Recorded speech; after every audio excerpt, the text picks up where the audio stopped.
को पुष्पों से देकर स्वागत करने का कष्ट करें। और डीसी इनारम साहब से पुनः अनुरोध है कि श्री अशोक कुमार जी माननीय सदस्य विधानसभा क्षेत्र सलोन को पुष्पों से देकर स्वागत करने का कष्ट करें।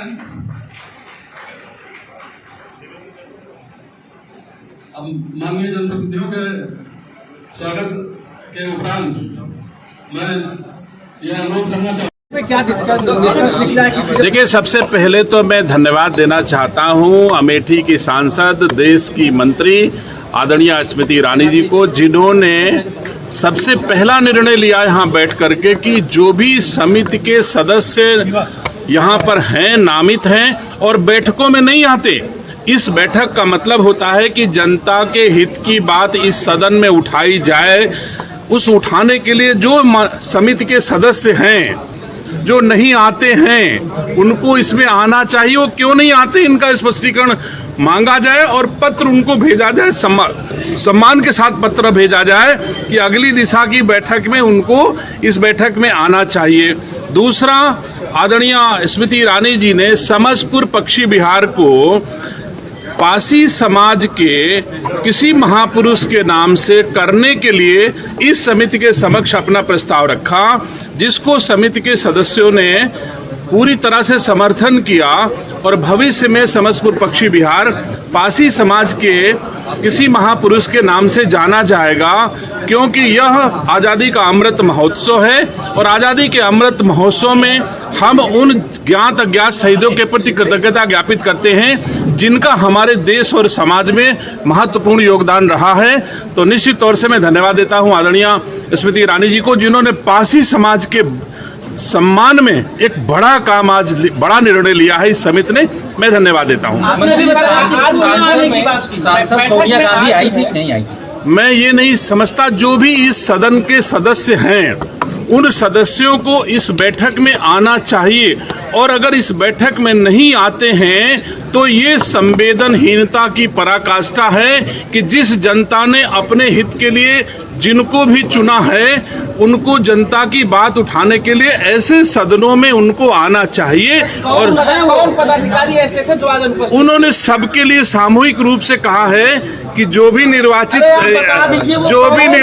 लोग हैं, जो भी सदन के सदस्य, मैं नहीं कह रहा हूं, अरे भाई चौहान साहब, मैं आपसे कह रहा हूं कि जो भी इस सदन के सदस्य हैं और आज अनुपस्थित रहे हैं, उनके लिए कहा गया, जितने लोग नहीं आए हैं। अधिकारी कर्मचारी पे कार्रवाई की बात सामने आई है क्या? हाँ, एक अधिकारी कोई थे साहब, वो मोबाइल लेकर के वो कुछ वीडियो बना रहे थे, तो ऐसी हाई लेवल कमेटी में एक अधिकारी का आचरण ये इसके प्रतिकूल था, तो उन्होंने नाराजगी जाहिर की है इस पर। और मैं समझता हूँ बाकी उन्होंने बढ़िया अनुश्रवण किया। भारत सरकार द्वारा संचालित जनहित में रायबरेली जनपद की जितनी योजनाएं थी, उनका बड़ा सूक्ष्म तरीके से उन्होंने अनुश्रवण किया है। जहां भी कमियां कहीं छोटी मोटी दिखी हैं, उन्होंने तत्काल उसका निवारण करने का प्रयास किया है। जैसे सांसद सोनिया गांधी जी आई थी, जो आए थे उनमें से न आने वाले घटा दो, अपने आप पता चल जाएगा कितने नहीं आए हैं। आप जितने आए थे उनको आप लिख लीजिए, अपने आप स्वतः पता चल जाएगा कि कौन नहीं आया था। सांसद यहाँ दिखी कि नहीं दिखी? रायबरेली की सांसद इस बैठक में दिखी कि नहीं? ये तो अगर रायबरेली की सांसद हमको दिखी तो आपको भी दिखी होंगी। आप हमारी तरह आप भी थे यहाँ पर, आपको समझना चाहिए। आप सब पत्रकार साथियों का बहुत बहुत धन्यवाद। अनुसरण समिति की और दिशा हम कहले नए नाम पर इस बैठक पर कई महत्वपूर्ण विषयों पर हम सबने चर्चा किया। रायबरेली जनपद में ऊंचाहार के रोहनिया ब्लॉक में देश के प्रति, और हम कह लें कि जब अंग्रेजों के तमाम जुल्मों का सितम उत्तर प्रदेश और देश की जनता पर हो रहा था, तो माहे पासी जी ने उस समय देश के लिए और उत्तर प्रदेश की स्वतंत्रता के लिए लड़ाई लड़ी थी, जिस पर माहे पासी किला निर्मित है, जिस पर पूर्व में भी हमने अपनी विधायक निधि से अपनी सरकार में काम कराया था।